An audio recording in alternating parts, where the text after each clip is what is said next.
Assalamualaikum warahmatullahi wabarakatuh. Perkenalkan, nama saya Ditya Darmawan, NPM 1818469. Di sini saya akan memaparkan hasil jurnal tentang studi komparasi sistem hukum Anglo-Saxon dan sistem hukum Indonesia. Pendahuluan, sistem manusia memiliki peraturan dalam menjalankan kehidupan sehari-hari. Peraturan ini biasanya berupa perintah atau larangan untuk melakukan sesuatu yang biasa disebut sebagai hukum.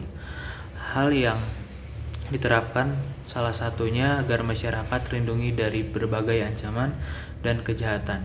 Dalam menjalani kehidupan sehari-hari, masyarakat membutuhkan hukum untuk mencapai kesejahteraan bersama.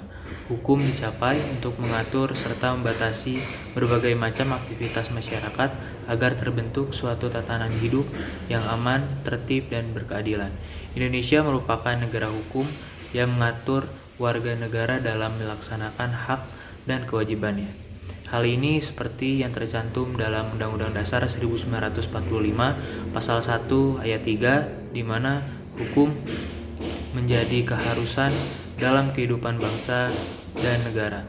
Karena adanya hukum dapat menciptakan ketertiban serta keadilan pada masyarakat. Hubungan hukum ialah hubungan antara dua atau lebih subjek hukum. Identifikasi masalahnya. Yang pertama, bagaimana perbandingan pengaturan the intention to create illegal relation antara hukum Indonesia dengan sistem hukum Anglo-Saxon. Yang kedua, sebagaimana pentingnya niat untuk menciptakan hubungan hukum perbandingan sistem hukum Anglo-Saxon.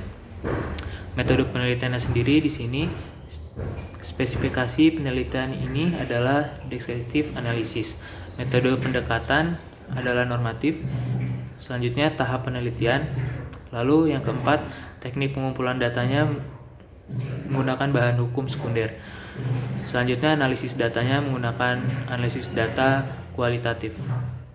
Bagaimana perbandingan pengaturan the intention to create legal relation antara hukum Indonesia dan hukum Anglo-Saxon? Setiap perjanjian pasti didasari adanya kepentingan dari para pihak. Akan tetapi kepentingan hanya berposisi sebagai alasan para pihak untuk akan membuat sebuah perjanjian dengan pihak lain. Kepentingannya akan terwujud menjadi sebuah perjanjian jika ada niat para pihak untuk saling terikat.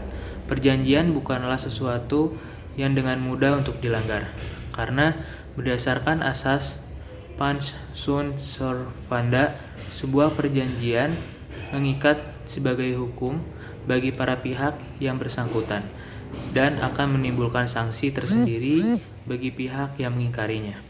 Oleh karena itu, sangatlah penting untuk ada niat serius dari para pihak untuk terikat secara hukum dalam sebuah perjanjian. Demikian juga dengan perjanjian yang membutuhkan niat serius dari para pihak untuk terikat secara hukum seperti yang telah dijelaskan sebelumnya.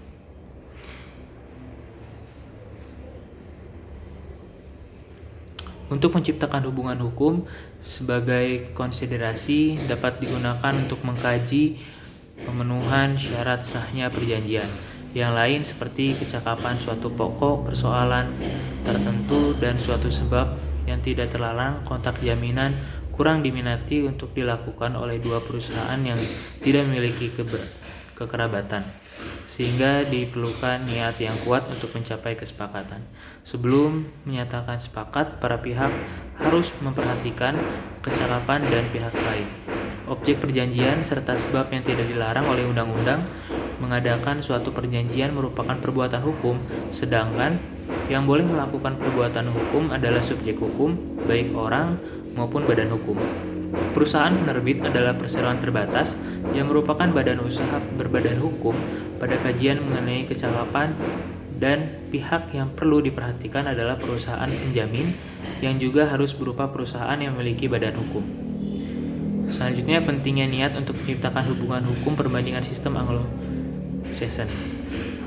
Persyaratan mengenai niat untuk menciptakan hubungan hukum merupakan salah satu hal yang sangat penting dari sebuah kontrak yang sah di berbagai wilayah negara di dunia. Adanya perbedaan yang mendasar mengenai syarat pembentukan kontrak pada beberapa negara menimbulkan perdebatan tersendiri mengenai kepentingan sebuah niat dalam membentuk suatu kontrak yang mengikat secara hukum. Terdapat dua pemikiran yang adil, yang menilai bahwa niat merupakan tolak ukur pembuatan kontrak yang mengikat dan adil, yang menilai bahwa niat dapat diabaikan dalam membentuk kontrak. Beberapa negara menganut sistem hukum common law pun ternyata memiliki anggapan yang berbeda mengenai niat dalam membentuk hubungan hukum. Penting untuk diperhatikan bahwa terdapat perbedaan di antara negara-negara common law, yang mana negara-negara barat seperti Amerika Serikat dan Inggris mensyaratkan adanya niat untuk membentuk hubungan hukum sebagai tambahan dari budaya konsiderasi.